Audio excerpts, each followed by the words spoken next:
Okay,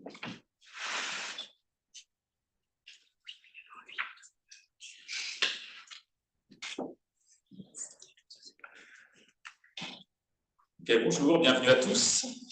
Donc, Christian Wilkinson présente en soutenance un manuscrit de thèse pour l'obtention du titre de docteur de l'université PSL, un manuscrit intitulé Thermal Evolution and Structure of Gaseous Giants of Exoplanets, Gaseous Giant Exoplanets. Ce manuscrit a été lu par deux rapporteurs qui ont donc donné un avis favorable à la soutenance. Donc, nous allons aujourd'hui écouter Christian pour sa présentation orale. Alors, avant que je lui donne la parole, une recommandation pour notre cher public. Soyez bien sages. Vous avez ici un magnifique micro qui est ultra sensible, de sorte que le moindre tapement de clavier ou le moindre chuchotement ou aparté est directement visible sur le Zoom et sur YouTube. Donc, essayez d'être discret. Before I give you the floor, Christian, I will briefly introduce the committee. So we have online Ravid Heled from University of Zurich, professor at University of Zurich. Tristan Guillot, chercheur au CNRS à l'Observatoire de la Côte d'Azur. Et puis dans la salle, Pascal Tremblin de la Maison de la Simulation CEA. Benjamin Charnet, qui est donc encadrant. Yamina Miguel, professeur à l'Université de Leiden. Et puis les deux directeurs de thèse, Anne-Marie Lagrange du LESIA et Stéphane Malvé de l'OCA. Christian, tu as une cinquantaine de minutes pour présenter ton travail. Good afternoon, everyone. I'm going to switch to English for this presentation. So I'd like to start off by thanking the jury members for being here, my supervisors for also being here, and members of the public here and online. So the work that I'm going to present here is the work that I've completed over the last 3 years, and it comes under the title of Thermal Evolution and Structure of Gaseous Giant Exoplanets. This presentation will be split into 4 sections. An introduction, where I present a model that we built. I will introduce why we need to build planetary models. A second part where I will discuss the development of this planetary model. Third part where we'll talk about applications of this model. And a final part where we'll talk about improving this model in what I call a Juno and data era. And here, data era is a term borrowed from Jonathan Faulkner in 2015. So I will start by an introduction. So, to start off, we can look at the population of exoplanets known up to now in this type of diagram, mass against orbital period. And we can look at them by the methods that they were detected with. And during this PhD, I've been mostly interested in 2 methods, transit and direct imaging. For transiting planets are generally at shorter orbital periods, closer into their stars, where the probability of detection is higher. And direct imaging planets are generally at longer orbital periods, where they are more detectable. So, in this PhD, we're interested in the physical properties of exoplanets. So, to explore the physical properties of exoplanets, we can look at them in this type of diagram. Mass and orbital period again, but we have equilibrium temperature on the color bar.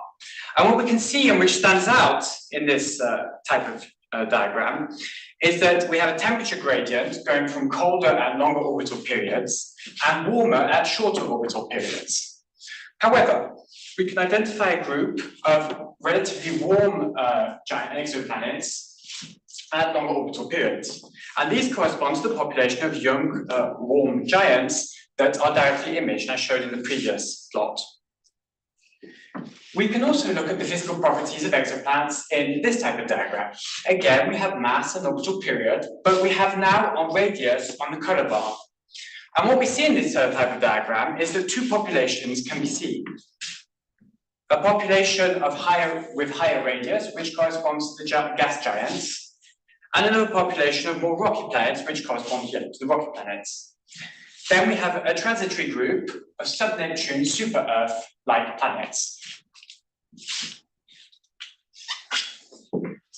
Now we can switch things around a bit and look at the population of exoplanets in a radius mass diagram.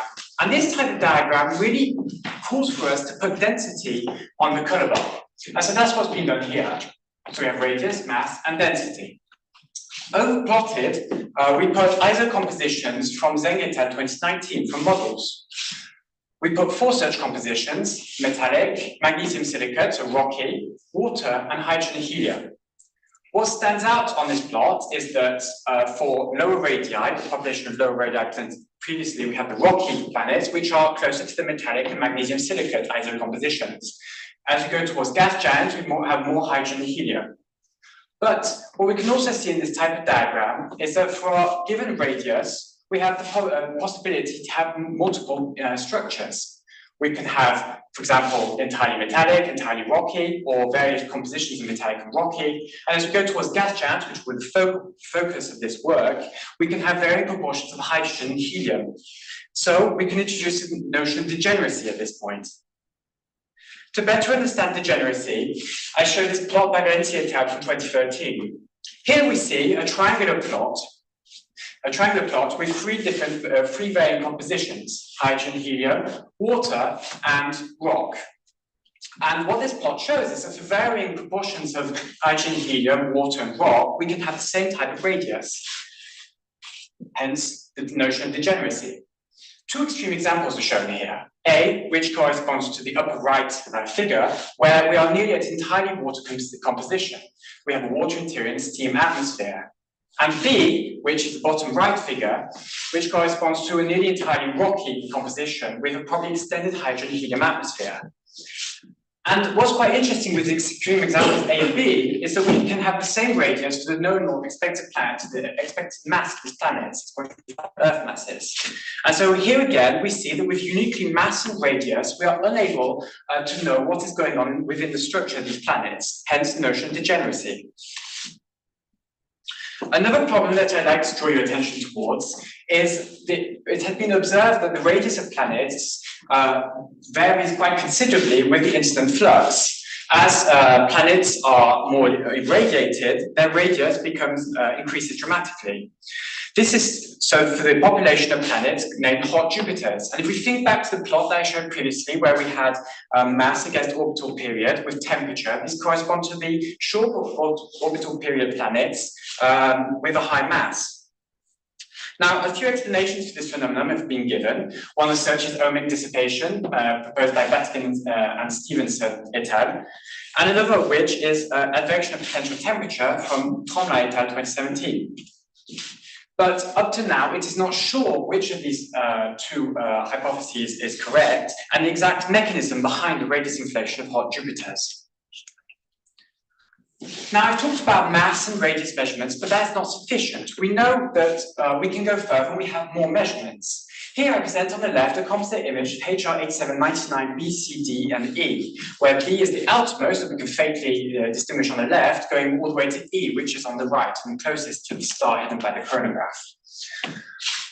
We can look at the light at different wavelengths and we can obtain the type of spectrum that we have on the right, which is a composite spectrum of HR8799E, where we combine gravity spectrum, a Gemini G-Pi telescope spectrum, a JWST Miri photometric points, and VLT sphere spectrum. So this is another type of observable that we can include in our analysis. Furthermore, so this was for direct imaging before, but I discussed that we also study transits in this work that I completed. And we can also look to the light at different wavelengths as the light of the star is blocked and get a transit spectrum as shown here. Here is the transit spectrum WASP39b, as given by JWST near-spec observations.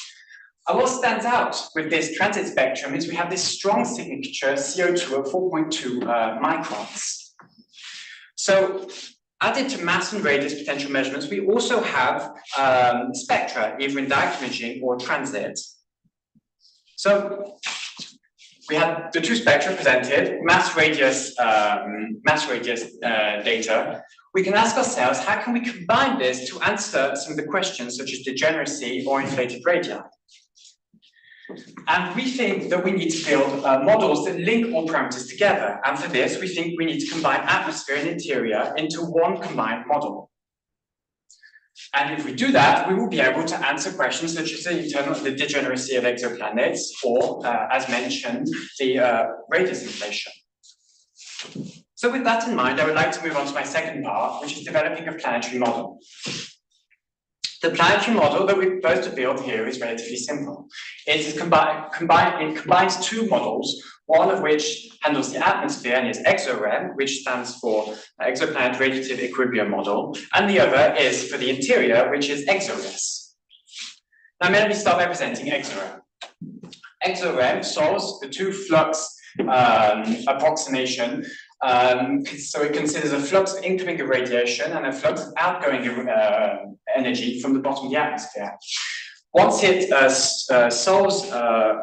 considers these two fluxes, it can solve the composition and the chemical composition and temperature, pressure, structure of a profile of a planet. And we can hope to obtain these types of profiles, where you have pressure and temperature, and we see how the temperature varies with pressure. One of the strengths of EXOREM is that it can give us the different regions within the atmosphere. So, for instance, EXOREM can point out to us the convective region in the atmosphere, which is defined by its entropy, and the photosphere, from which photons that we observe in direct imaging are created. What we also see on this plot are condensation curves. We have 5 condensation curves in dotted lines. And one of the strengths of EXOREM is that once the temperature pressure profiles cross the condensation curves, EXOREM is capable of removing these species from the atmosphere. So EXOREM handles the physics in a way we would expect it to. The interior model that we use is EXORES. EXORES is a 2-layered model where we consider a core and an interior. The core is split into 2 sections, a rocky core and an ice core, and an interior which is composed of hydrogen and helium.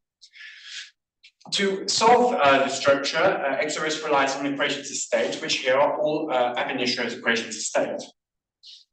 So to solve this structure, EXORES considers an adiabatic profile for the interior of the hydrogen and helium region, and this adiabatic interior is defined by the temperature and pressure at the top of the interior region, and an isothermal region for the internal of the core. So it is worth noting that this structure that we choose, a 2-layered model, is by choice. Other such models do exist, especially since Juno discovery, the Juno mission to Jupiter.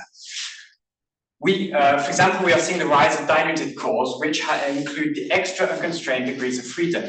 We make the choice to not include to use such models due to, most notably, these unconstrained degrees of freedom, which, as we shall see in the rest of the work, would pose quite a lot of problems. But going a step further, it has been shown by, for instance, Blut et al. That the difference between dilute or non-dilute cores has relatively little effect when considering exoplanets and, for example, the radius measurements of exoplanets. So now I present an atmosphere on one hand and interior on the other hand, but we need to look at how we can couple the two together. To do this, we start with EXOREM. EXOREM, in the way we use it, is defined by a gravity of 1 bar, an irradiation temperature, an intrinsic temperature, and a metallicity. Once EXOREM is converged and we obtain the temperature pressure profiles that I showed, for instance, previously, we can extract the temperature and pressure at the radiative convective boundary. And we can also, at the radiative convective boundary, extract the molecular mass and gravity. Now, if the radiative convective boundary is deeper in the atmosphere than the gravity defined in EXOREM at 1 bars, then we will have a different gravity at the radiative convective boundary. Once we have these conditions, we can then run EXORES. As I pointed out earlier, EXORES will construct an adiabat with the temperature and pressure at the top of the interface between atmosphere and interior from the temperature pressure, but also the helium mass fraction. We calculate the helium mass fraction using the molecular mass radiative convective boundary. At this point, we also need to define a planet mass. And so we give EXORES a mass of a planet. Once EXORES is converged, it is capable of giving us the radius of a planet, given these input parameters, and a gravity of the convective region. This gravity of the convective region, or radius with the planet mass, we feed back into EXOREM. So XOM can then recreate a temperature pressure profile for the atmosphere.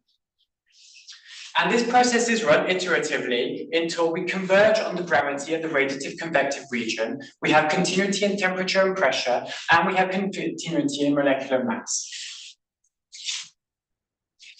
Once converged, we can hope to obtain these types of profiles. Here again, we see how the temperature varies with the pressure. And different to what I showed previously when we only had XOM, we have complete profiles going from the top of the atmosphere all the way to the interior. I put on this graph thicker curves for the convective region within the atmosphere and red crosses for where XOM and XORIS are linked to one another. And what we see is with varying irradiation temperatures, that point of linkage can vary. We also see that the structure of the atmosphere can vary with parameters such as irradiation temperature, where we can potentially get the appearance of multiple convective regions. Now, one of the strengths of the model that we built is that we are able to link on the deepermost convective region within the atmosphere. Now, these types of curves, these type of profiles remind us of a review work by Fortney and Nettman in 2009, where they also presented how these temperature pressure profiles varied with irradiation. Here, in different colors, the distance from the star, which is equivalent to the varying irradiation. And they also showed that with various, you could get multiple convective regions. And this is reassuring for the work that we have undertaken, that we get similar types of profiles. Now, quite interestingly, in subsequent work completed by Fortney and others, the connections between atmosphere and interior completed at a pressure of 1,000 bars without variability in this connection. And we think that this is an important point and strength of the model that we built. So now that we have the capacity to build individual models, we want to go a step further. We want to look at how parameters are going to vary across the whole with varying input parameters. So the output parameters, how they're going to vary with varying input parameters. And so we can discuss how we build grids. Now, here we propose to build grids with in mind 5 parameters: mass of planet, intrinsic temperature, irradiation temperature, metallicity, and core mass. When we vary these parameters and look at the outputs that we can get, we can hope to obtain these types of graph on the right here. Here we see irradiation temperature and intrinsic temperature, but how the radius of a planet varies with these input parameters. And what we see on this plot is that the radius varies quite considerably with the intrinsic temperature at first order, but is less affected by the impact of irradiation temperature. We see this by the varying color as we move along the x-axis. However, it is interesting to note that for higher intrinsic temperatures, and higher radiation temperatures, that the radiation temperature can play a role. So most notably, when we go above 1,000 kelvins in the radiation temperature, equivalent to radiation temperature, the radius is influenced by the irradiation temperature.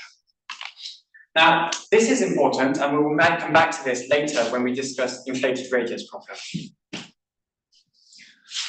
Now, it's insufficient to say that we built this model and just use it. We need to go ahead and compare this model to other models that exist. And to do this, we chose two models, one developed by Philips et al. In 2020 using ATMO, and another by Marley et al. 2021, the Sonora grid. And so here what we see is comparisons in the radius against the effective temperature for both models. On the first column of the graphs, we have radius of variation at the top and difference between the two models at the bottom. For this comparison, we use the ab initio equation of state, So basically, we're using the same equation of state between our model and the model used to build these outputs.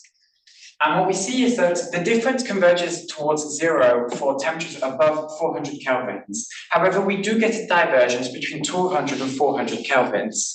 Now, we believe that this is due to we've noticed by further investigation that this is due to the atmosphere, our atmosphere model, producing a slightly higher temperature and pressure at the bottom of the atmosphere, the radiative convective region. However, it is interesting to note the rest of the work that I'm going to present here that we are not going to consider planets between 200 and 400 kelvins, so this is not a concern here. When comparing to Marlier et al., we do not use the ab initio equation of states. In the Marlier et al. 2021 Sonora grid from 2021, emphasized because I think they've changed since, they used the Saumon-Chabrier-Van Horn equation of state from 1995 and expanded in year 2000. And in this comparison, we again see this difference between the 200-400 Kelvin zone, which again is not too much concern given the direction of this work. We also see a divergence at lower mass, but this is not too much of a concern again, because we are going to be using the equation of state on the left here. And this divergence that we see with Marlier et al., we do not observe with Phillips et al. And so that means that Phillips et al. And Marlier et al. Also would not probably compare on this at lower masses. So it's not too much of a concern to us. We do see that higher masses that we again converge towards a difference of 0%, which is quite reassuring. So just to be clear, for the rest of the work, we do use the ab initio equation of state for hydrogen and helium, and not the SCVH equation of state. So the objective of this work is to build a set of tools. And I presented in the introduction different measurements we had: mass, radius, and spectral information. And up till now, in building this model, I've discussed the linking exorem and exoris and creating grids. This represents the tool set on the left here in color. However, it's not sufficient. At this point, I cannot link with observables. I can only create grids of models. So I need to go a step further. I need to be able to use data such as mass, radius, and spectra and link them to the model outputs. So to do this, I need to build now two new sets of tools. Interpolators, to be able to go through my grid with a lot of ease, and spectral retrieval tools to be able to link the spectrum to spectrum produced by exorem. For the interpolation, we rely here on a tool called the linear ND interpolator created within the SciPy community in Python. The linear ND interpolator has many strengths which are important for the work we do here. First of all, it's an n-dimensional interpolator, which is important because we also need to interpolate in n dimensions. I, for instance, said that we consider 5 dimensions in this work, hence needing n dimensions. Plus, linear interpolator allows us to interpolate on unstructured grids. And it's important to note that our grids are not, do not have to have, well, maybe do not have models at each lattice point within the n-dimensional grid. This is due to convergence errors that we could get. So this linear ND interpolator allows us to go to still complete interpolations given these constraints. Once using this tool, we can then consider a planet within the 5-dimensional grid defined by its coordinates in mass, intrinsic temperature, irradiation temperature, metallicity, and core mass. Now, to be able to test that we can link our model with observations, we use forward modeling approaches and Monte Carlo Markov chain codes. To check whether it works, we took a spectrum from within our grid produced by exorem, for which we knew the parameters that led to the production of that spectrum. So this is the dotted red lines on the left, on the spectrum on the left. We downgraded it and added in error bars. Now, the downgrade was to a resolution which is similar to the resolution that we might expect for a VLT sphere-like spectrum. The error bars considered were around 10%, and we added a bit of Gaussian noise, so it was more realistic. Then we ran a retrieval code, and we evaluated whether we were capable, with our interpolation tools and exploration of the grid, to retrieve the original spectrum.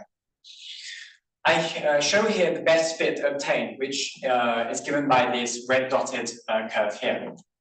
And on the right, I show the range of values given by the posterior distributions after running the MCMC code. In the second column, we have the real values that went into the creation of the spectrum. What we see is that the range of values found are that the real value fits within the range of values found. So, for example, the mass here, the spectrum was created with a mass of 1 Jupiter masses, and we see that the mass range goes from 0.8 to 1.5 Jupiter masses. So one is so we retrieve correctly a range of values compatible with the value used to create the spectrum.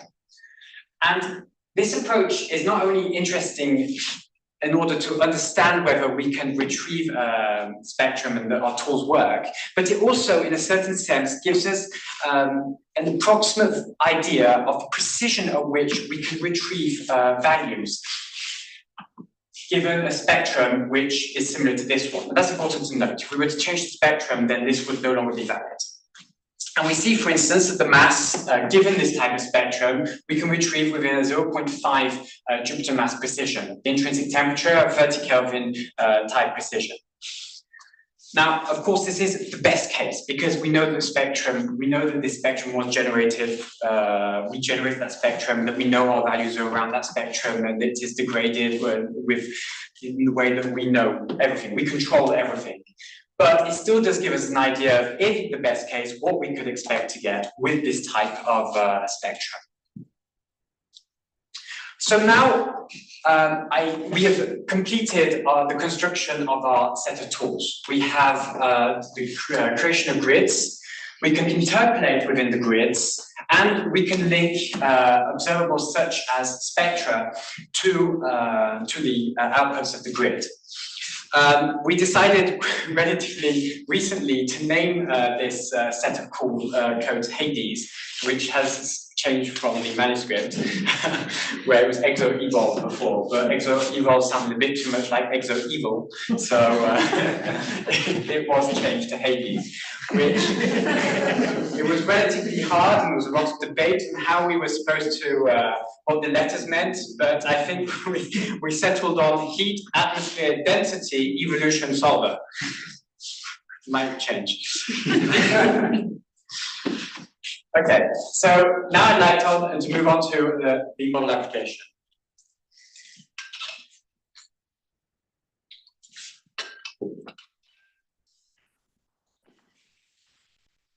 One of the applications and problems that I showed you was the radius inflation. As a reminder, it has been noticed for planets that orbit close to their stars, gaseous giant planets that orbit close to their stars, that they have an inflated radius. To explore this problem, we looked at how the intrinsic temperature varied with the radius for a population of exoplanets. Here, we take planets between 0.5 and 10 Jupiter masses from the NASA archive. We then flip things around slightly, and instead of looking at intrinsic temperature against radius, we looked at how intrinsic temperature varies with irradiation temperature. And what we saw is this faintly linear trend that we have here. Now, interestingly, this work has been completed previously by Thorngren et al. In 2020. Where they also looked at how the intrinsic temperature varies with the equilibrium temperature by fitting their model to the same or a similar range of planets. Interestingly, they observed a Gaussian-like effect, as shown here, which we do not observe. We see this faintly linear trend, or in any case, we can say the intrinsic temperature seems to be increases with the irradiation temperature, but it's hard to really say that we see any Gaussian process. Now, this is interesting for two reasons. First of all, again, we don't see this Gaussian process, but second of all, we get lower intrinsic temperatures for radiation temperature than in Thorngren et al. 2020. So this is an interesting result because it means that to explain the inflated radius of Jupiter, because again, if you look at the irradiation temperature, we are dealing with hot planets here. We do not need such a large physical process to create high intrinsic temperature as Fongri requires with his results. But we think that this study needs to go a step further, and we need to consider other parameters. First of all, to verify what we're doing, but also because they also have an influence. Here we look at the intrinsic temperature against mass, and what we see is that is quite a chaotic plot, but what we do see is that the intrinsic temperature spread does increase with Jupiter mass. We find this quite normal because if it would be expected that the planet with a higher mass would be initiated with warmer than a planet with a lower mass. So after a given age, planets with higher mass would be warmer than planets with a lower mass.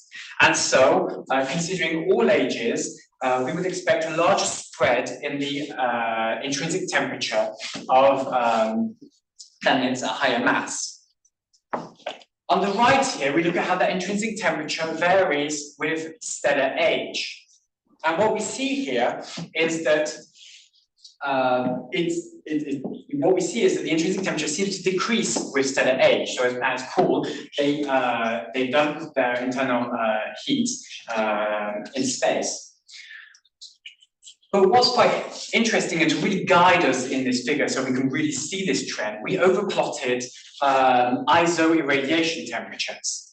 So we're looking at how planets with temperatures, irradiation temperatures of 1000, 1600, and 1900 Kelvin vary in intrinsic temperature for the stellar age. What we see is that as we increase the irradiation temperature, the planets stay warmer for longer.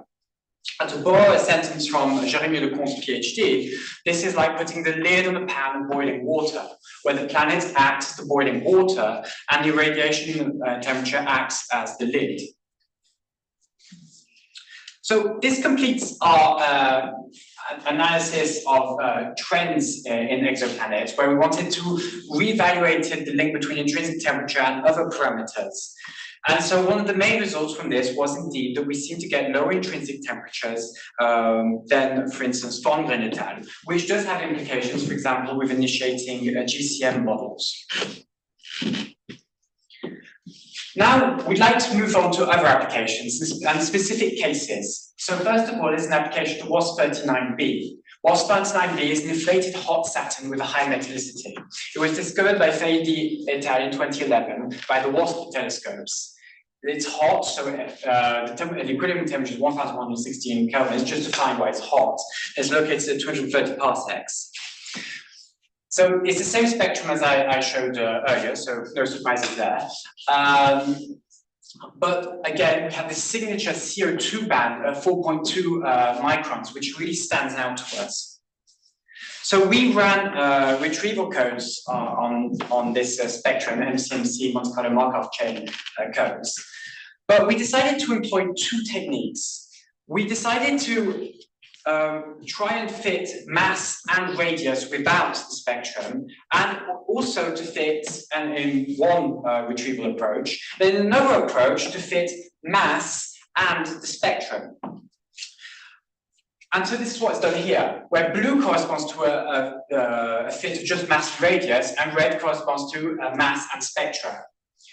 What we see for the blue retrieval is we get quite a degenerate range of solutions. Now this is shown with the spectrum on the right. So we see the offset that we get for the retrieved spectrum is due to the radius that we use, the radius from the visible, so not within the infrared. So the offset is in a certain sense normal. However, what we see is that we get a large range of different spectra that would fit uniquely mass and radius. But what we see is that when we use the transit spectrum, we get a lot less degeneracy because we need to be able to fit the signature CO2 observable. And so this imposes a strong constraint on the metallicity. So while with our spectrum we got metallicity around solar, with quite a large uncertainty with the spectrum, the transit spectrum, we get a high metallicity, because a high metallicity is the only way that we can get such an amount of CO2 in the atmosphere. But I saw this model as being a self-consistent model, and we believe that it is, and as such, these one parameter being imposed by an observable is going to feed into the other parameters. And so most notably, the intrinsic temperature here is influenced by this metallicity. In order to have this metallicity, we also need to have a high intrinsic temperature. And so we see that with just mass and radius, we get 250 kelvins with, again, very degenerate range of values. Using the metallicity, we get a higher temperature, intrinsic temperature, with a much finer range of solutions. And finally, we discussed that we think we can derive values for the internal composition, and most notably core mass. And so here, using mass and radius, we get quite a degenerate range of structures again for the potential core mass. But using the spectrum, we get a higher core mass, a highish core mass, with a much finer range of solutions. What this shows to us that observables such as spectra provide vital information which go beyond uniquely mass and radius. I'd like to now move on to another example, which is 51 Eridani B. 51 Eridani B was discovered by McIntosh et al. In 2015 with the Gemini Planet Imager. It's also 29.4 parsecs from us, and in a system which is estimated to be around 20 million years old. And this will be an important point for a later slide. On the left here, we see a composite image going from 2015 to 2018, where we can see the planet orbiting at around 10 astronomical units from its star 51 Eridani. The spectrum that we used is as follows, and is a combination of a sphere VLT spectrum and Gemini GPI spectrum. And we see that they overlap between 1.4 and 1.7 microns here, and they overlap really nicely, which is really nice to see. The fit that we got is they were plotted here, where we see the black dotted line, the best fit, and we see that it fits really well between, between 1.1 and 1.7 microns. However, we do see that below 1.1 microns, there is there is an offset. I'm not going to try and tell you that it fits wonderfully. So we think that this offset is due to the presence of clouds. Indeed, in Charlie et al. 2018, they showed that clouds can influence the flux of shorter wavelengths and lead to these types of offsets that we get here. I'll come back to this in a later slide. Now, we got the following corner plot and posterior distributions. Now, I'm not going to go into the detail of this corner plot, which is relatively complex. However, I would like to draw your attention to the fact that we have a multinomial posterior distribution. Now, I said to you that we could develop a model that would break degeneracies, and now I showed to you a corner plot where we have 3 degenerate structures, which is not at all the objective of this work. However, there's an extra observable that we can bring in, which we have left aside, and that is the age of the system, which I told you was around 20 million years old.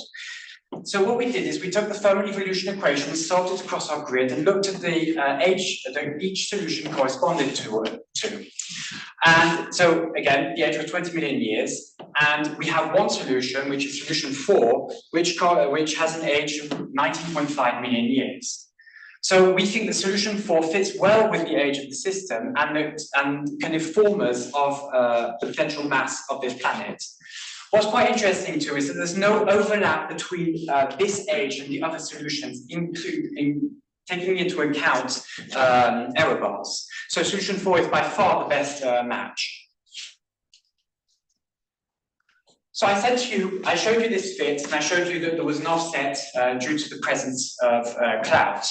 We can't just leave that like that. We need to go a step further. We need to include clouds into our model. And to do this, we look at how the structure of planets varies with the sedimentation rate of clouds. So here on the bottom axis, you have the sedimentation. The sedimentation parameterized by FZ is corresponds to how quickly clouds are going to sedimentate within the atmosphere. A higher value means the clouds are going to sedimentate more, and so we'll have less clouds in the atmosphere, while a lower value means the clouds will stay longer in the atmosphere. We see that with lower values, we have higher radii expected for planets and higher entropy in the convective region. This is due to planets holding in their heat more when they have clouds. So we see that clouds do play a role in the structure of exoplanets. So we can go ahead with this in mind and refit the 51 Eridani B spectrum. And this is what we did here in the fit that I show. And what I'd like to draw your attention towards is the correct short wavelength fit.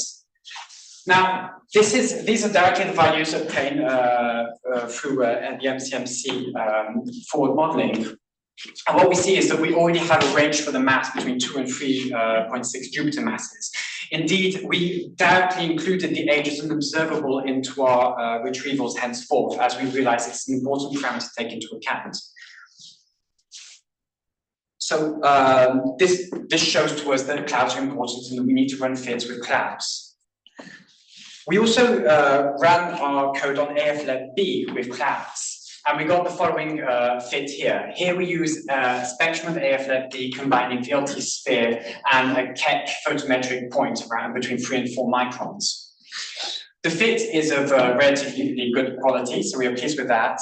And we derived the following values.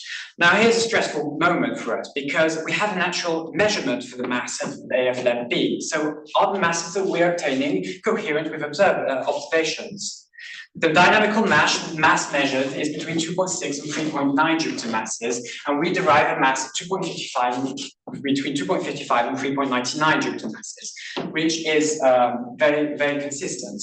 So we have a certain sense at this point of validation of our approach. So this is the corner plot that we obtained with for AFLEB. I'm not going to go into too much detail in this corner plot, other than to draw your attention towards this small quadrant at the bottom, where we look at how in the retrieval, metallicity varies with sedimentation rate. And what we show here is that there's degeneracy between metallicity and sedimentation. This indicates to us that if we were to impose a sedimentation rate in the atmosphere, then we would potentially also impose metallicity. And this can be an error in models that don't take into account the sedimentation rate of clouds as a free parameter.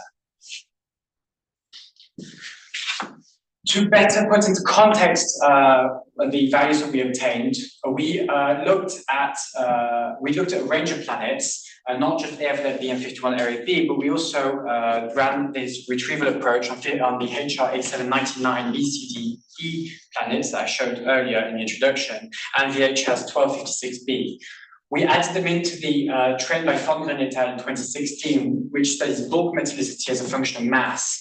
So we added the values that we added in are in red here, and we see that they seem to follow the trend relatively well, which reassures us that Fondren et al. And us are starting from the same basis in our approach, and that we are getting similar trends to that already derived in literature. Finally, I'd like to move on to improving our model in the Juno and Beta era. So we believe that there are potentially a range of missing parameters in the work in the model that we have created.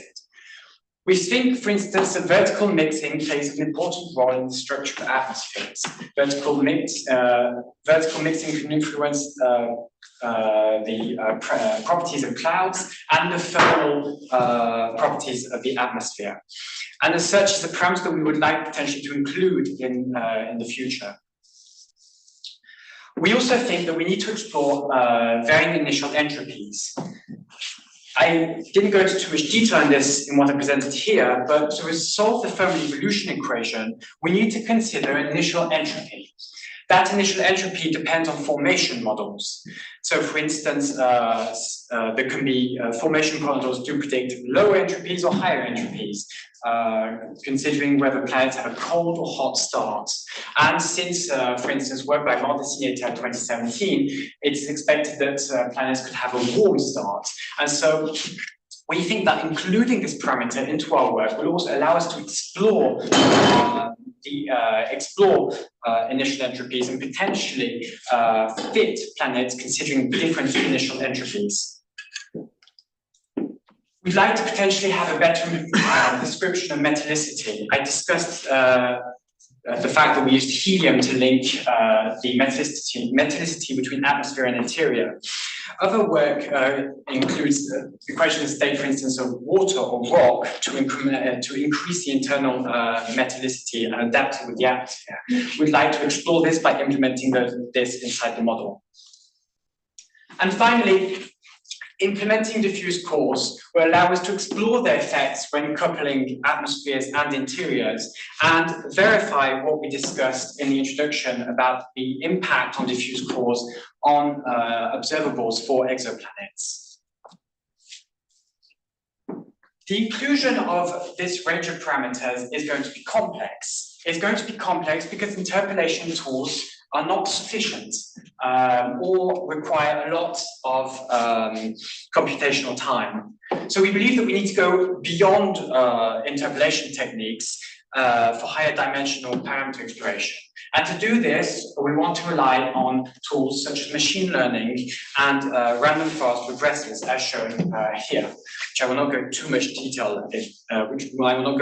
detail However, I've noticed that at the end of presentations, we often say, it's really good, we should use machine learning, and then goodbye. And I would like to go a step further and show that actually it does work, and we have started using it and exploring its usage. So here I took a spectrum, which is in blue, with a known set of parameters, and I wanted to try and recreate the spectrum using machine learning. So I took our grid of models, which this was completed a few weeks ago. There were 40,000 models within our grid. I taught a random forest the link between the parameters and the spectrum. And then I removed that spectrum during the learning process, so not to leak the data. And I asked the random forest to reproduce the spectrum that it had never seen. And it produced this predictive spectrum, which overlaps really nicely with the original spectrum. Now, of course, I'm showing one example here, so there are examples where this did not work as well. But it does show at least that there is a lot of potential. Now, often when we use these tools, we're very scared because we feel like we're going to lose the link with the physics behind. And so we looked here on the right at the link between the parameters and the learning process. And what we saw is that intrinsic temperature, for instance, plays a much greater role in the learning process of random forest than, for instance, the radiation temperature. Now, we think back to the plot when I presented the model where I saw how radius varies much more with intrinsic temperature than with radiation temperature. This result does make sense to us, and that's quite reassuring, we think. And with that, I'd like to conclude. During this work, we have created a self-consistent model, intertwining an atmosphere and interior model together. We have re-evaluated exoplanetary trends and compared that with known trends or estimated trends in literature. We have shown that atmospheric measurements help to constrain parameters and break degeneracies, most notably on intrinsic temperature, metallicity, and potentially core mass. We've shown how thermal evolutionary properties help us go a step further in breaking degeneracies, and we showed this with the case of 51 Eridani B.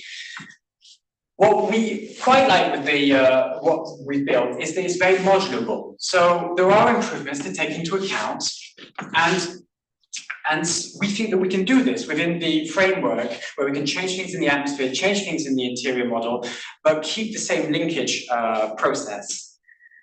And we think, we believe that we are prepared for the future. So the future is now. JWST cycle 4 proposals close in 2 days. Some of you might have noticed this.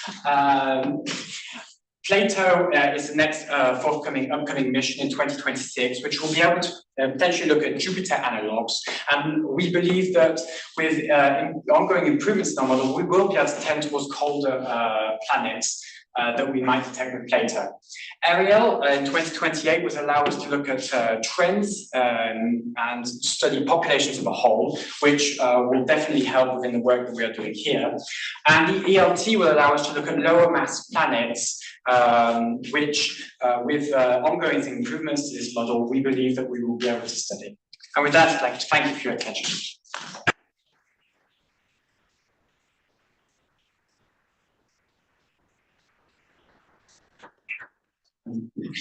Easy for questions. Thank you, Christian. So we start our discussion with Wiki. So we start with the reviewers. So maybe Gabriela, you want to start? Sure. So first, let me tell you that I really like your work. It's great that you mix many different aspects, like interiors, atmospheres, but also work with from transiting to direct image models. So I thought that was great. And also keeping some observations stuff. So congratulations on that.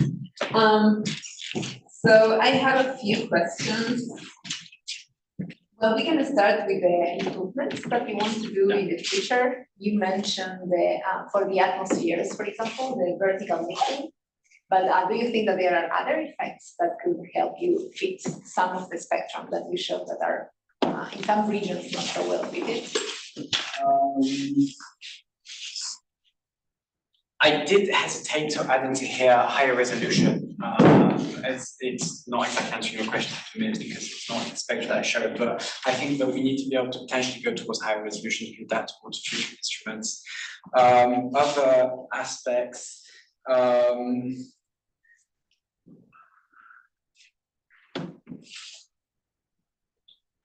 Like, for example, in the what's 39D result that you showed? Sorry, it's coming back to me. Haunted by reviewers. So I think that, yes, there are a range of stuff. So we probably, if we do go back to the spectrum, first of all, when we fit the spectrum, we did not include clouds when we fit it. And so we would potentially need to refit the spectrum considering clouds. We potentially need to take into account photochemistry. So most notably, we are unable to reproduce the SO2 band because we do not have photochemistry. So improvements like this would be necessary. Quite interestingly, we did compare our results when fitting WASP 39D without these parameters to models, just uniquely atmosphere models that did include, for instance, photochemistry.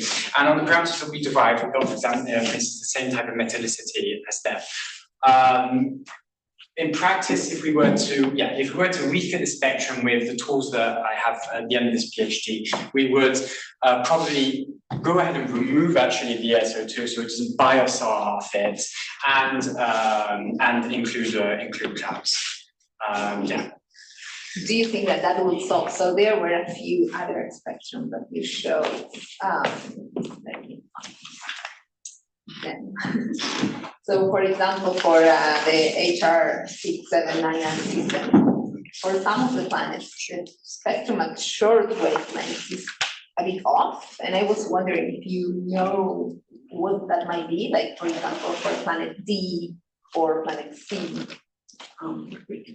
It's page 122, and yeah, there were other plots as well.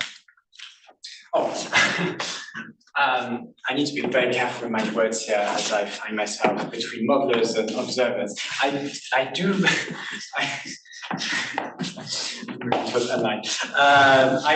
think that potentially for the HRA799D, a better spectrum could be used.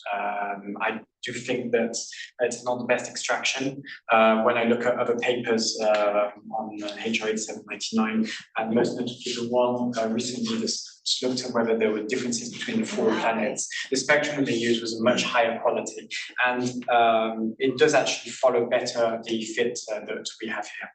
On to your point of improvements to the model, there's quite an interesting example that was not included in this manuscript, which is the case of beta peak B. And beta peak B is badly fit within our model due to its relatively high temperature. We have a slight problem to going towards very high temperatures. So probably before adding photochemistry, we probably need to expand our grids to higher temperatures, and that's within our atmosphere model that we have issues. So, and you included the age of the system also in some of the, so the first grids that you showed, you didn't have the age, and then you kind of did a new grid including the age. Yes. Is that correct? Exactly, yes. Okay. But that is more for the direct imaging planets, or you can also think it would be useful for the others? Yeah, so this was for directly imaged planets that we did this. We could do it now for transiting exoplanets. Since WASP 39b, ironically, actually I didn't redo any transitly imaged planets fitting their spectrum. But now with the tools, it would be interesting to go ahead and fit the spectrum and the age. That being said, planets observed in transit are generally relatively old, and they become very degenerate with age. So I don't know whether age would really help break degeneracies in parameters. So it could be more useful for the very young planets. Maybe, yeah, if you're very young, I would say, yeah. Okay. Other questions I have are from comparisons that you did with other models. So you showed one actually here that I didn't have a question, but now I do. So the one that you showed with the Sonora models, for example. So this deviation that you have for low mass planets, you mentioned that you don't care much about it because in the end you use the other equation of state. But actually I would like to know what is the difference in the models, because if you use the same equation of state, then that is not what is causing this difference there. Yeah, this is I spent a considerable amount of time on this. There is a difference in our atmosphere models, I believe, and I wouldn't be able to answer you. I can't answer you, but I know it's to do with the atmosphere, not the interior. So that's why the equations of states, I don't think it plays a role in that difference. I think it's a difference between the atmosphere model. Yeah. I could do with sending an email to asking them. Yeah, it's okay. I was wondering if you explored a little bit what was it. And also in the so in page 59, you show this comparison also between different codes, I believe. And there are some differences at very low temperatures that I didn't find the explanation about it. So I was wondering if you can comment. What are those differences? Yes. You have the dashed lines and you have the dots, and there are some discrepancies. So. Yes. So initially I produced this set of graphs. Then I went to a conference at the start of the year, and I think it was Tristan Guillot who asked me a question and said, he didn't ask me the question, but I went and asked him a question, and he said afterwards to me, "Oh, I don't think that's a concern when you're talking about Christian. However, what's a concern to me is this. This here is a big concern to me." So then I went ahead and produced these curves that you see on page 59. And because I was concerned whether it was to do with the atmosphere or in the interior model. And producing these curves, I saw that it was due to the atmosphere model, because we see that we have higher temperature and pressures at the bottom of the atmosphere, which leads to this difference in radius. As we didn't study these planets afterwards, I kind of moved in a separate direction. I wonder if there's a difference between condensation species and low temperature that has an effect in that way that is handled. This definitely is something that we need to explore when continuing to talk about Plato emission and cold planets. We need to explore this in further detail. But yeah, the difference is quite notable. Yeah, because if you have differences in your atmosphere, then the spectra that you derive and give you some metallicity might be degenerate as well because of your differences in the temperature of the atmosphere. So maybe it's something that you I want to do. Yes, definitely. Okay. Let me see. I might ask one more question, leave the others. So maybe one more general question. So you mentioned that this could help you to understand the different inflation mechanisms. Yeah. What can you tell us about the different inflation mechanisms? I slightly lied. It allows us to see I slightly lied. It allows us to see that we don't need to rely on such a strong effect transport of heat to explain the higher radii. But it doesn't mean that I have an answer to the exact. You got me. To the exact effect. Interestingly. If I don't know which way it is. Sorry. If you look at like Fontain's results and the Gaussian effect, they have an explanation of the Gaussian effect. They talk about the fact that ohmic dissipation has a maximum efficiency around 1,700 kelvins of equivalent flux. This is due to interactions within the magnetic field, which are optimal. Details statement, but we don't have. I don't mind saying that because we don't have a wonderful explanation for this. However, we think that it's potentially in the future easier to explain radius inflation when we have lower intrinsic temperatures than if we need a really high mechanism to deposit heat in the atmosphere. So I'm sorry, I don't have a perfect answer. Okay, thank you. You're welcome. Thank you, Yamila. So now I give the floor to Ravi Khaled. Yes, can you hear me okay? Yes. Yes. Great. So, yeah, congratulations on the great talk and also the very nice thesis. I have many questions, but I think you answered some of them already, so I will ask the ones that are maybe, yeah, most burning ones for me. Okay, so maybe the first question is that, when you did this comparison, the kind of the sailing plot of your model with the coupling that shows the parameter space of the blue versus the red, when you do mass radius versus mass plus spectra. So you get the very point and you said, okay, we have the spectra, it gives different constraints and, the parameter space is changing and exactly, and then you have a different solution. My question is the following. We know that when it comes to exoplanet characterization, the radius plays a key role, to some extent more than the mass. So accurate measurement of the radius is very, very important. Okay. Did you try to see what would happen if you would take from the spectra only the constraint on the radius, that probably would have a much lower uncertainty on the radius compared to, the first exercise that you do with the blue?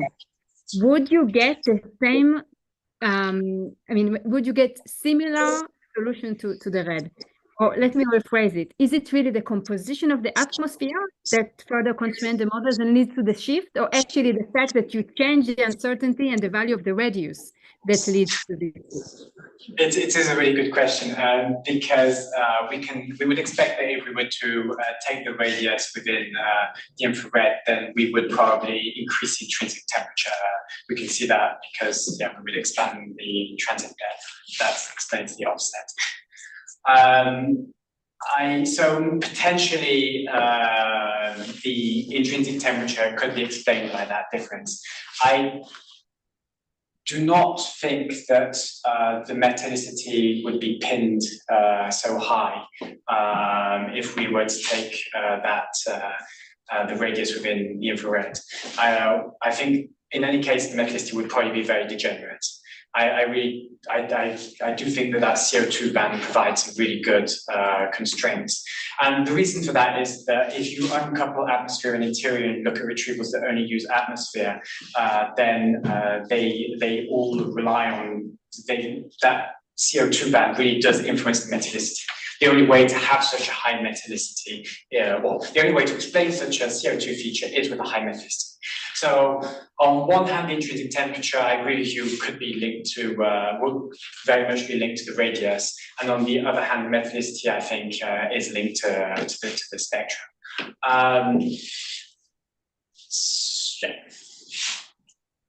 Okay. I can live with that. Okay. So then, so Yamila touched it a little bit, but your model and also the title of your talk, you do the interior and evolution for gaseous planets. But now we know that there are, small planets, small mass planets that also have gaseous atmosphere. And basically the question is, when does your model, break down, or, what would be the kind of the lower mass bound that you would say, okay, from this point on, my model is not very reliable? Or do you think you can still do it for like mini Neptune? We have tested our model to much lower masses.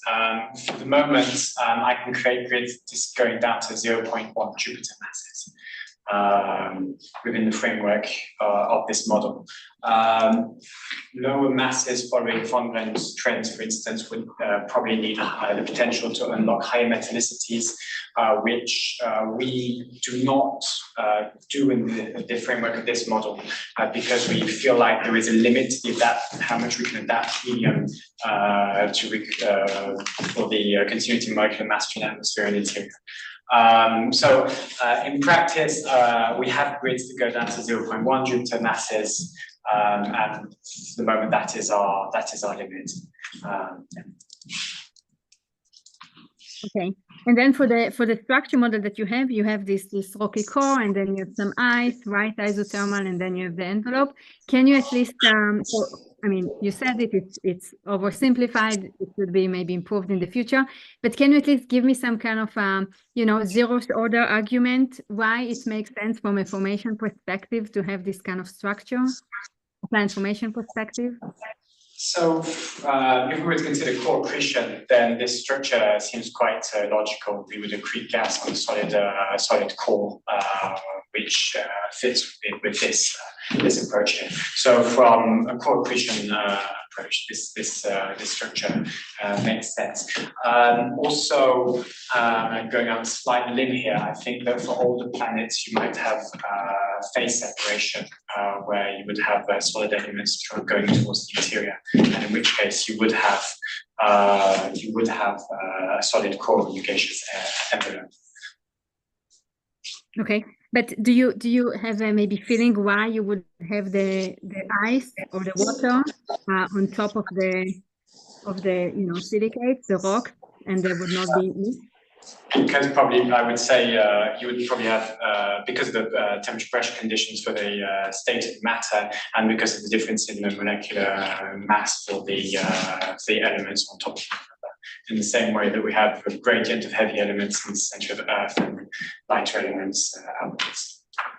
So do you think basically you're telling me that they come mixed up? So I start to form a core that is mixed of rock and water, and because of some phase separation during the evolution, I get the ice on top and the rock in the deep interior? I don't know, to be honest with you. It can happen. Okay, it's a possible explanation, by the way, it's valid. But actually what I was after is that when you accrete planetesimals, because you know, of different composition, they would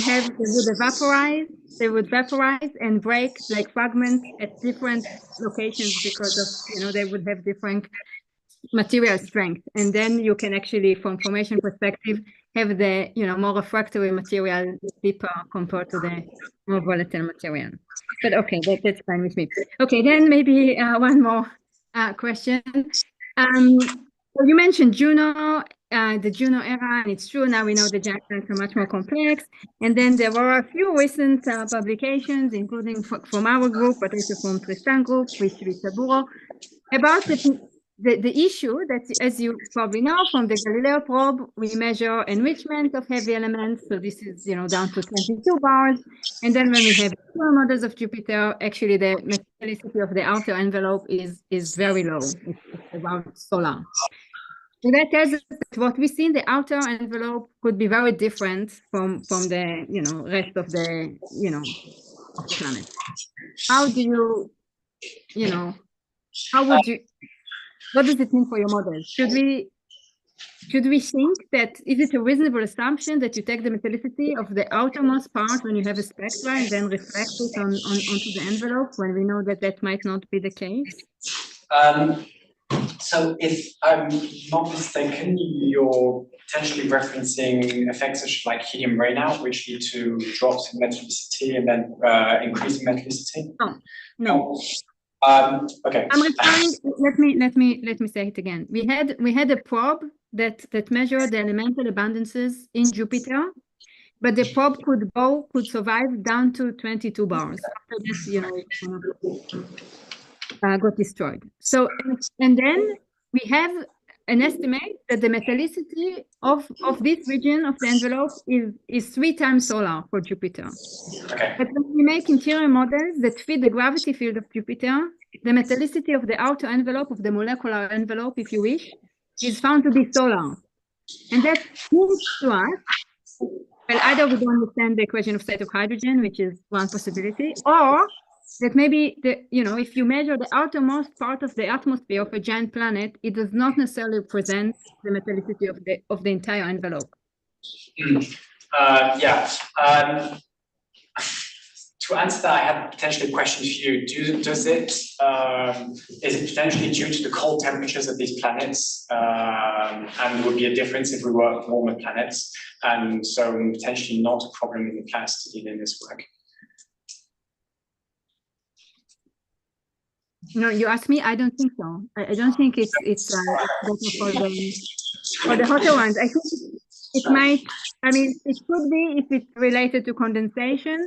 But when you have the hot ones, you have a larger radiative zone. So actually, the disconnection between what you measure and the deeper interior is even, bigger. No. Yeah. So I suppose this is interesting. This is interesting, and I'm quite unable to answer you correctly. However, if the effect is notable, there seems to be no reason why we couldn't include it in explore at least these types of effects within the model by implementing in a parameterized variation in metallicity within the interior model.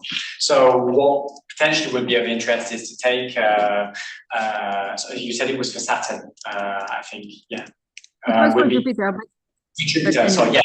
It would be to take Jupiter's profile and integrate the variation of the metallicity the way the probe uncovered it to be, and to then explore whether we can recreate the various observables with this.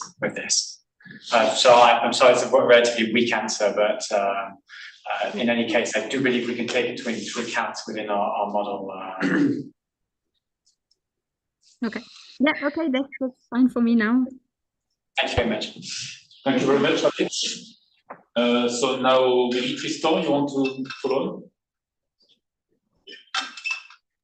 Yes, thank you. And thanks a lot for the presentation and the manuscript that were both clear. And sorry for not being here with you. It was really too tough this week with all these deadlines and all that. Yeah, so I have a couple of questions. And first, I'd like to understand a bit more how you came to choose this solution with ExoREM and RIS. And I was wondering whether you also envisioned other possibilities like using MESA, which is widely available code, or other methods. You're asking me if I need to switch out the models for my advisors to models from other colleagues. I don't know how to answer this question. I'm still paid by my advisors, so I'm going to say that, well, I think we understand these models quite well, so within our team, so it makes sense for us to continue these models. We know how to change out different elements, and we really have la main dessus in French. These other approaches, we don't control the codes as well. However, to kind of feed back into Yamila's question too, like exploring why we have these differences at lower temperatures, we could potentially explore using other models, linking it in, because in practice the linking codes should be similar, whatever model we use, and then exploring some of these questions to improve our own models afterwards. So I'm not against using other people's codes to improve what we're doing. I think that makes very much sense, and it's probably, in my opinion, the best way to explore the differences is to really kind of go in and play a bit of Lego with the different codes and see what's working differently. So my advisors could stop listening. Yes, I think we should explore other codes.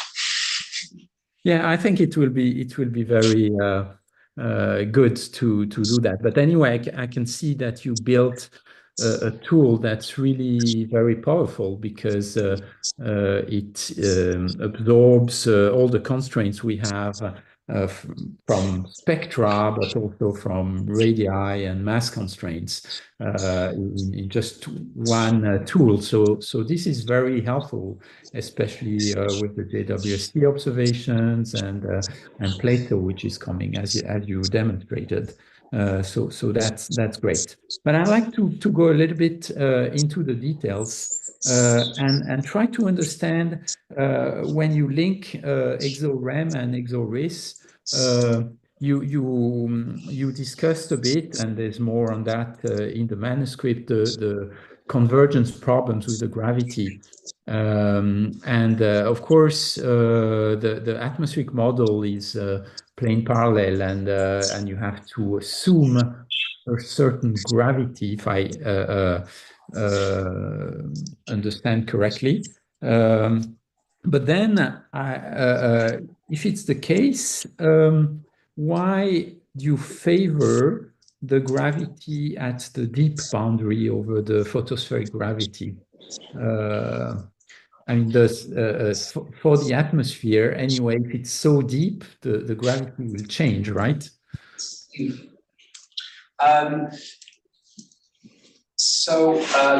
mean why I'm trying to converge the gravity of the radiative convective boundary between the atmosphere and the interior?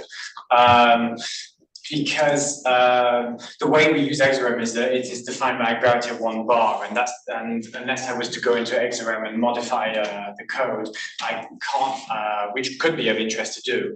I can't define the gravity, the radiative convective boundary, which I don't know until EXO-REM is converged anyway. I have to, I don't have a reading on the gravity of the radiative convective boundary until I've run EXO-REM, and it provides me the gravity of the radiative convective boundary. I can only converge on that parameter. I'm lacking a piece of information to be able to converge them towards one another at the gravity of 1 bar. So EXO-RIS is run at the radiative convective boundary. But so maybe a more basic question is, in EXO-REM, is gravity held constant, or is it varying with depth? This is a very good question. I had the opportunity discussing this with Jonathan Fortney 2 years ago. Indeed, in EXO-REM, gravity varies throughout the atmosphere as the hydrostatic equilibrium equation is solved. So we do have varying gravity. So that's why we have this issue, which is I have the gravity of 1 bar, but I don't have the gravity at the radiative convective boundary until I run EXO-REM. So that's why iteratively we converge them on the gravity, so there is continuity in the gravity or radius profile. This is actually a difference between other models which do have a continuous constant gravity throughout the atmosphere. Jonathan Fortney told me that they use that approach of a fixed gravity throughout the atmosphere in the linking.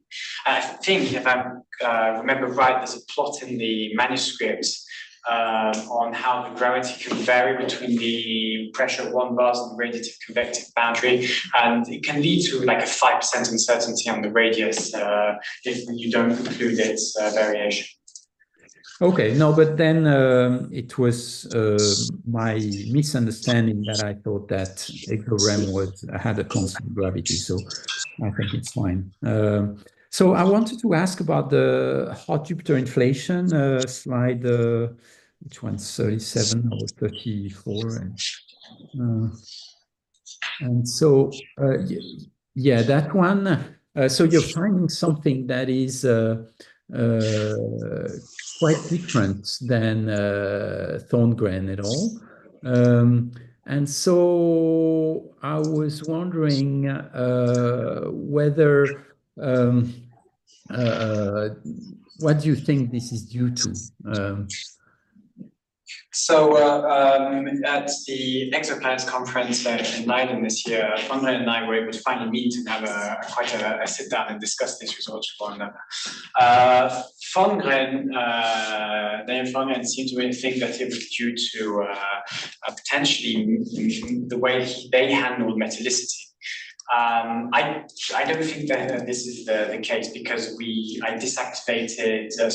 This trend relies on Fontenotte's trend in metallicity. So when deriving intrinsic temperatures, we take into account the potential varying metallicity across planets with their mass.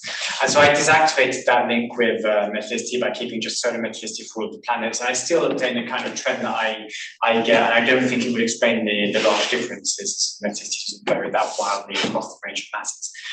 So I don't agree with Fontenot that it's due to metallicity.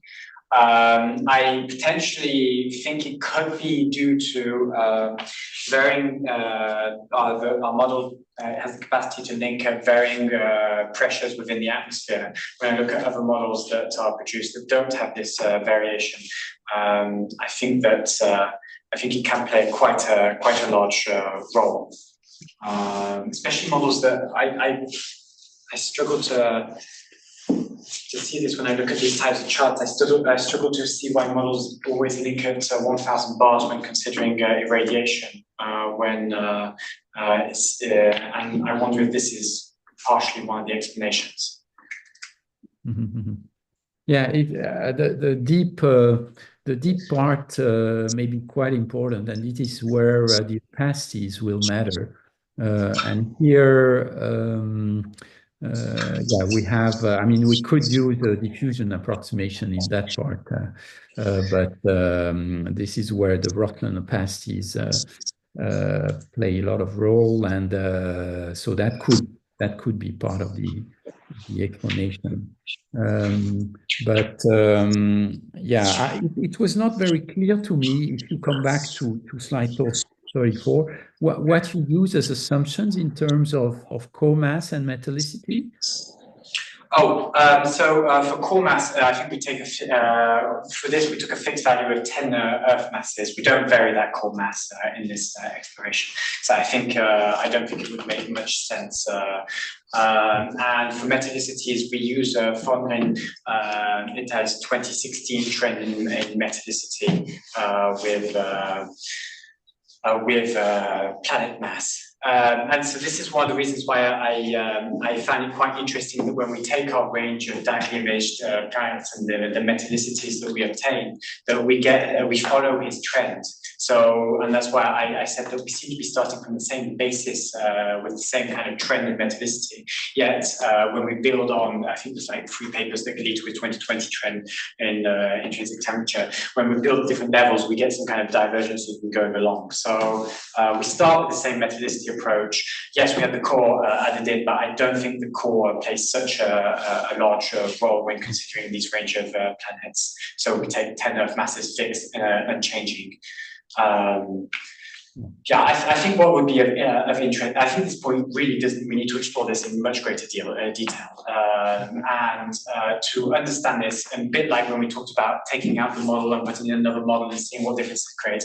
I think we could do where Fontenot and I exchanging a lot and trying to rebuild level by level from his 2016 paper, from the fact that we have the same trends in metallicity, and then seeing what we're doing differently and why we get these divergences. And also in that plot, in the right-hand side one, especially, there's Coro 2b that's in there, right? Yes. That's an outlier, and it's a very interesting planet. We would like to observe with JWST. So that's it's a really cool plot because it shows how anomalous it is. But then I see 4 other points. And what's striking to me is that they're all high mass planets that require these very high intrinsic temperatures. So did you try to see where it was coming from? What are these other planets, by the way? I don't have the name of those planets, which they are obviously of great interest, especially because the Coro 2b is of interest too. I think those planets, because they they had a standout mass, a higher mass. And so they did lead me to, they drove me towards exploring intrinsic temperature with mass. And I suppose, unfortunately, I stopped with the conclusion that there was probably a higher spread in intrinsic temperatures for higher mass planets without going into further detail. But it is true that they stand out so much that it would be worth looking at what they are and how we could explore them further with different instruments, or if what data exists, and seeing what we can obtain with them. Especially as it's interesting to come back to these graphs after we've done like WASP39b, because when we explore when we look at WASP39b, we see that we get different values when we include other data like the spectrum. So it'd be interesting to see if there is any actual spectral data on these planets, and see if we could what we can do and what it says about their oscillating temperature. Okay, well, thanks a lot. And I'd like to mention that there's also work you didn't present that with Anne-Marie, that's really exciting too. So I'm looking forward to the next results, and to seeing you in Nice very soon too. Thank you. See you tomorrow. Thank you, Tristan. So we continue with Pascal Tremblay. So, let's start to thank you for the very nice presentations. Very clear. It's especially nice to see that we met before in internship with me a few years ago. So it's nice to see all the scientists through the year.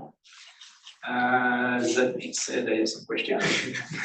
Well, a lot have already been asked, but I wanted maybe to ask a few things. Also coming back a bit to the discussion you just had with Tristan, for example, on the link, so on the coupling between exorem and Equalis. So one thing that you're doing here that is not common, I would say, in the literature is that you do an iterative coupling to converge toward the same solution. Previous work usually compute different grades and match them at posteriori. So could you explain a bit what you gain by doing this iterative coupling between the two compared to previous approaches? Not very clear. You get a lot of CO2 in the atmosphere because it's costs a lot of CPU time. But other than that, I think we get a better description of. So I've seen this. You get a lot of models that you get atmosphere models, and they're loaded with a value of like gravity at the bottom of the atmosphere and all the parameters, and then go search an interior model and find the one that matches it.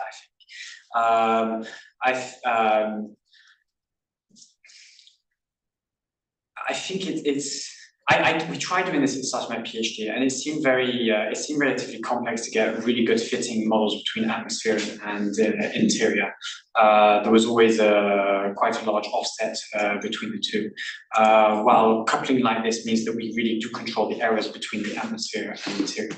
So, for instance, all parameters are converged between 0.2% error, and we know that. I think that interior models often had for target the gravity, and so they converge towards a certain gravity, while the way we use EXORIS, it converges towards a radius when we input mass. So we compute the gravity afterwards. But that is the way that it's structured.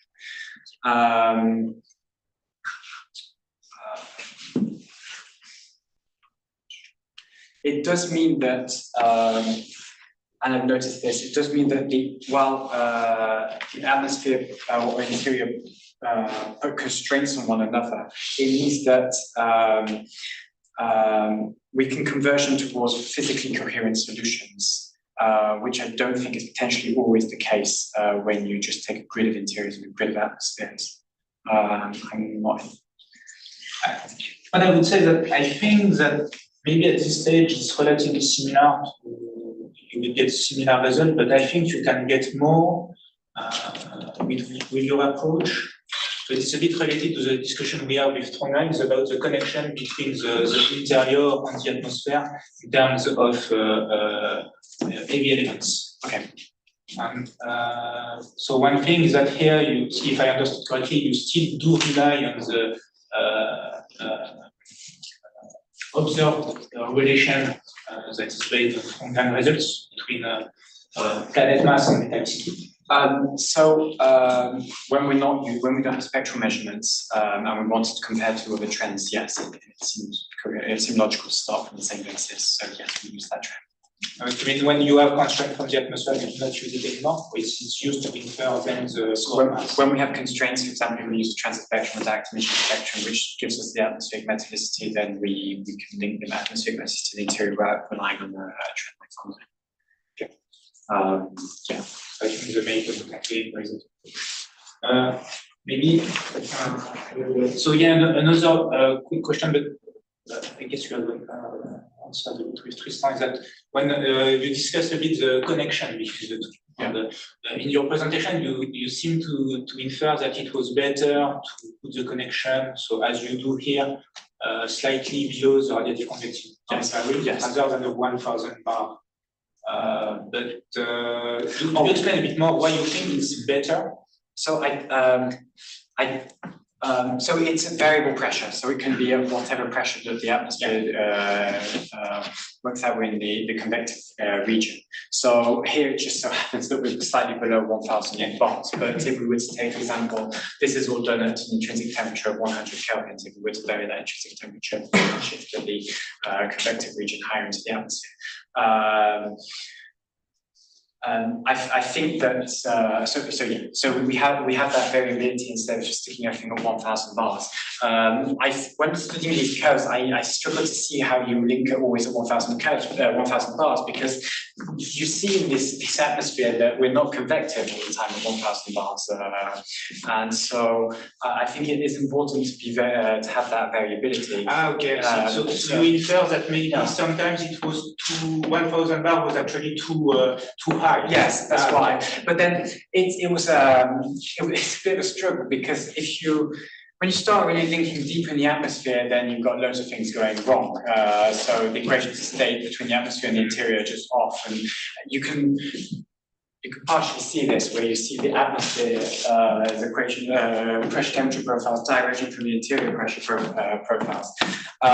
So I understand why it's easier computationally to link at a certain pressure, and potentially we don't want to go too deep where let's say, sure, it's convective all the time, because we'll have difference between equations of state. That being said, I don't think you can really say that you're linking atmosphere and interior if you're not actually in the convective region between atmosphere and interior. So there's a mistake, is making a mistake. Okay, I missed that. The boundary could be and just I think that this in the manuscript it's written that it's slightly below the boundary, but what I meant by that is just for numerical reasons. We make sure we don't take the exact value, but we take the layer below within the hexagram to make sure that we're always within that convective region. We don't get any uncertainty numerically.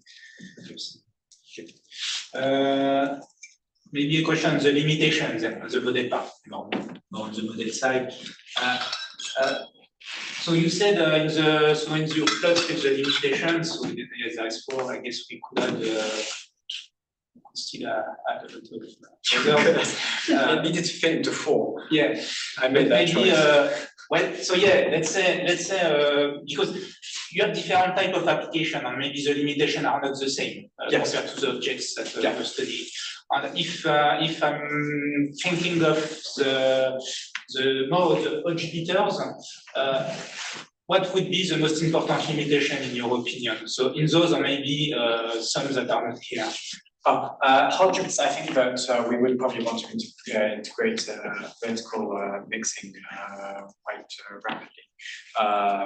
So in vertical mixing, do you include circulation? No. Yeah. I know that you have models that. No, but I mean, it's certainly a limitation. It is certainly a limitation. Yes, it does. They're really free objects. They are not one. There are papers that have come out recently that compare the limitations of where we can use 1D models compared to where 1D models are completely wrong. We look at where GCMs are, what GCMs are producing. And yes, I mean, if you look at Jupyter, they do generally say that 1D models are not wonderful. So yeah, there are differences. So circulation, but what would be the trick then with circulation? and to create, I suppose, pseudo 2D models to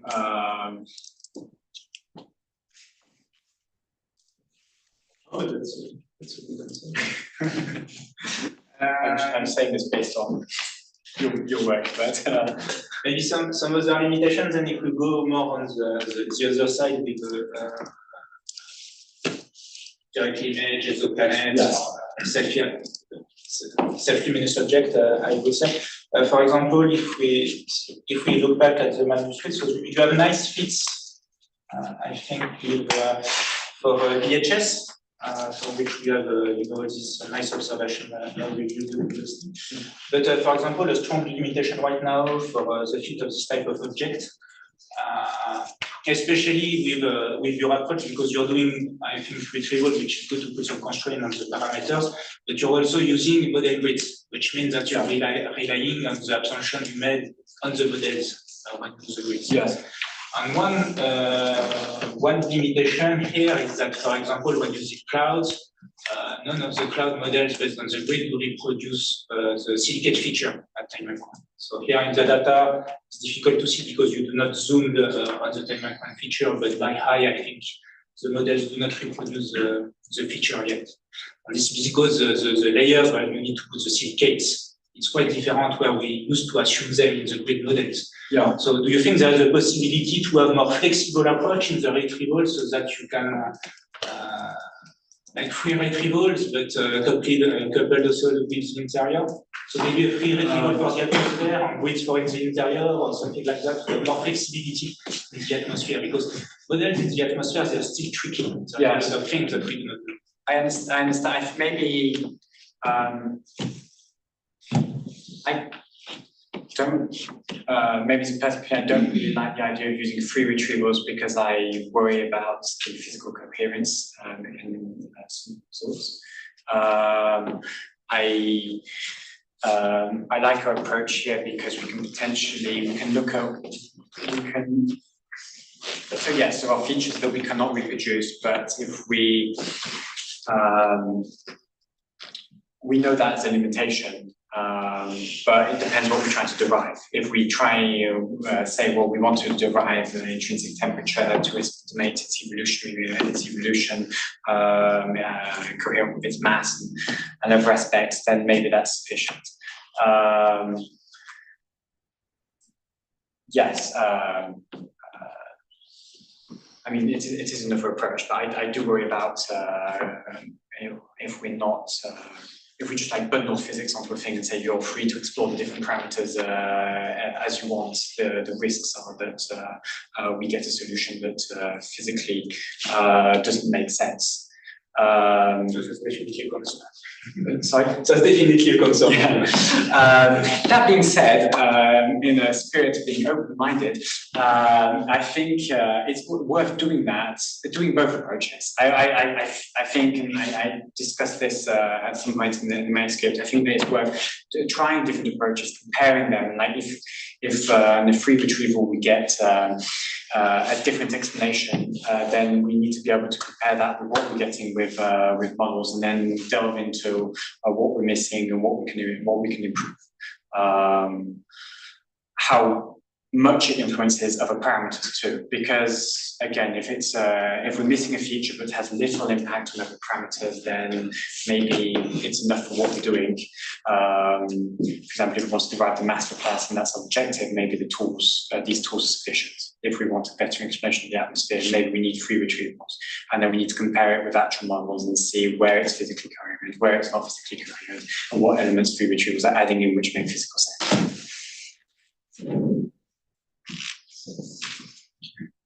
Thank you. So continue with the advisors. So let's start with Benjamin, probably. Thank you. So in fact, Christian, I would like to start with a question. In French, do you say la ville de Troyes, la ville de Nice, de Troyes? Troyes. So, sorry for this private joke. I take advantage of the moment before that you make fun of my English. And so start. I would like to congratulate you for your great work in these 3 years and for the clarity of your presentation. You have succeeded in developing a very powerful tool with great potential for application for both transiting and directly imaged planets. And as mentioned by Tristan, you didn't know all the application, and you are already associated to many proposals for geodiversity observations and current analysis. So it shows really the interest of your work. And so also there were more difficulties than we had initially anticipated, that you overcame them all. And particularly, I appreciate your rigor, looking all the details, for instance, for the coupling between the atmosphere and the interior. And also your ability to doubt about the results of others, like the work from Green and Fortney. And this is something important also if you want to make progress and make new discoveries. And of course, on top of that, there are your human qualities. You are quite a character with legendary humor and your irony. However, you can be sometimes a little bit annoying. I have a list of examples. For instance, when you criticize French food, when you talk about your podcast from The Economist, or also when you talk about the number of kilometers that you run over the weekend. But despite that, you bring really a lot of fun and a great working atmosphere to the team, and I really want to thank you for that. And so it was truly a pleasure to work with you during these 3 years, so thank you very much. You have not answered. Sorry? You have not answered. Stefan? Yes, so Bajan has already said a lot. I also want to congratulate you because when we started that work, we were not anticipating that you would go as far along. During just 3 years, we were able to master interior modeling, atmospheric modeling, trying to make sense of coupling the two. And most interestingly is to be able to have a practical tool that helps analyze data as they are coming in, and as Benjamin was saying, even to prepare new proposals. So I think it's really, I'm really impressed. I think you are being able to understand all those tools to enough details to be able to understand their limitation. And of course, I mean, we could see that in the round of questions, that there is many extensions that are possible. And that was the first pass that you need to make decision. And I think you made good decisions throughout the thesis on deciding between complexity and being able to have a practical tool that gives answer. And I know you spent many hours, too many hours, until late last night working on that. So I'm happy to see that you have made a very nice presentation today. Always full of surprises. I see you have added a small logo toward the end of your presentation, and I think that reflects those 3 years. You always came out with something new, even if we talked about it a few hours before. So congratulations. That was really a pleasure to be your supervisor for this thesis. Marie? Yes. Your thesis, Christian, was a part of the COBREX project, and it was, let's say, the most modeling part of the project, which was very much observation oriented. And you had 3 supervisors from very different backgrounds, and which is not always easy, but you managed to deal with our different backgrounds and personality, and I hope to take the best of it from everyone. And yeah, so as Stefan said, you made a lot of work, you succeeded in coupling these 2 models and in developing the tools to exploit them. And well, I did not interact with you much during the first part of your thesis, but I could follow through our weekly meetings, and I saw how enthusiastic you were, how clever with finding solutions, technical solutions to problems. And from one week to the next one, it was a disaster. And the next week you had found a solution. So it was really impressive, I would say. And during the last months, I had the pleasure to work with you with the interpretation of the observational data, and it was really, really a pleasure because, as always, you are enthusiastic, you are hardworking, and it's really pleasant to work with you. As we in France, we stopped the thesis at 3 years. You will do a few months in the team to exploit some of the ideas that you have, only some because you have a lot, and exploit the data as well. And I'm very happy that you will do that and get positive rewards from all your efforts. Thank you, Anne-Marie. Okay, so I'm the last one. So first, I want to say I've enjoyed following your work for these 3 years. I've enjoyed reading the written manuscript. I've enjoyed listening to your presentation, and I've enjoyed the fact that the presentation was a bit different from the manuscript, actually. Not just about the logo, but there were added material that were novel, actually, compared to the manuscript, so that's nice. And I think you have picked up ambitious PhD subject with difficulties both technically and even in the physics. And as your advisor know better than I, you've done a good job on that. And so congratulations for you to pick this subject and for your advisor to propose it. I think it's very ambitious and very, very nice. And I have actually 2 questions, so sorry, I'm going to be a bit technical, but there is a section in your document which is called convergence failure.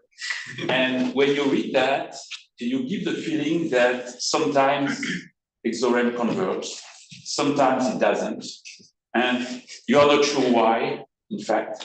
And so when it doesn't converge, you have a trick to make use of a point, a nearby point where it's converged. And when it doesn't converge, it's not, as far as I understood, it's not in a particular region of the parameter space, but it can be more or less random. And I would like to know if I understood well, or why is it like this? Why does it fail sometimes and converge other times? Very good question. It's not entirely random. There are regions within the parameter space where exorem has more difficulties, especially at, for instance, lower temperatures or significantly higher temperatures, or I believe, when the difference between the radiative flux and intrinsic flux can be quite great in certain regions. I also think that it can struggle to converge if, so to launch exorem, you need an example temperature pressure profiles, which can go off and then it can change and converge towards its final temperature pressure profile, which is coherent with, so it balances out the flux at each level. And if you go from a temperature pressure profile which is too far away, then it can struggle to converge towards a profile which makes physical sense. So, for example, it is capable of solving it numerically by doing massive jumps in the temperature pressure profile, which make physically no sense. I think this is shown in some point in the manuscript, where we see a big jump, yet it potentially will say that in terms of balancing out the flux, it is converged. So it potentially might appear random in the parameter space because we're taking profiles which are too far away to inject into it. And so this is why to solve this, we looked at doing like this iterative step approach where, you fail with a profile there, try and take a profile next to it. That was the first approach that we employed. But then sometimes like they were all too far away, and so it didn't change much. So it's like, well, let's abandon that point, move to another point in the grid, and use that point, and then potentially we'll slowly by surely refill in the grid by moving towards the solution. So. Okay. And my other question is, as you know, I am a stubborn solar system scientist. So, okay, you have built a tool set, HADES. And so in principle, could you apply it to Jupiter? I mean, the real Jupiter, not this exo-Jupiter. Assume you take the knowledge of Jupiter we had 50 years ago, including the spectra. Including the spectrum. Yes, because HADES has spectrum. So you take a spectrum, a low-res spectrum of Jupiter from the 70s, which is comparable to what you have on exoplanets now, and run HADES with this, and then compare with the Juno results or whatever. So the interior monolith has been validated for Juno results to assess the gravitational moment, which I think is the fourth gravitational moment. But above that, it does not fit gravitational moment. So it's more than sufficient in what we're doing, but not sufficient if we want to replicate the structure. I think it's actually it's a really good question because ironically, Anne-Marie said to me like a year ago, Christian, you know what we should do is we should take a spectrum of Jupiter, consider it as an exoplanet, and see if we obtain similar results. And I think I was rather stupidly and naively dismissive, but it would be a wonderful idea to do. I think that we would probably be able to fit its overall radius correctly, but there are, as Heidi pointed out to us, there are certain observations that we will not be able to produce here. So, for example, we do not really have the capacity to run the inversion metallicity as we go through the atmosphere. So we will not be able to produce the overall every single result that Juno and other probes have provided to us. But it goes without saying that this is a test that we should do in order to improve on going forwards, and it's worthwhile. I don't think I've seen people carry out this test with other grids models, and it's definitely worthwhile. I think one of the reasons is because Jupiter is quite a cold planet compared to what we see in exoplanets, and so I don't think we consider it when grids don't always go down to the temperatures of. No, but in principle they could. Or is that a physical reason why exoREM would not run at 125K? Quite a lot. I mean, this condensation of species is going to create a lot of issues in the universe. And we see this. I think this is one of the reasons why a lot of models don't go to these temperatures, because you've started to condense a lot of species. And I know that opacity tables can cause quite a lot of problems. I don't know if opacity tables at colder temperatures pose issues. Less than at hot, I think. Yeah, less than the hot. But, yeah. So I think it's worthwhile. I think we will produce, and I really hope this, especially in view of what we're seeing on the board here. I hope that we will reproduce first order values for Jupiter, such as radius given the mass and the spectrum. I'm pretty sure we would not reproduce results from other instruments, such as the inversion metallicity. And we know in such detail the chemistry of the atmosphere by looking at just Juno images. You can see the ammoniac and other elements. I'm not sure that we would be able to reproduce such detail, but it's an objective, I think. Okay, thank you. Thank you. So, thank you for being still here, but now you have to leave because we'll gather here with the committee. So, of course.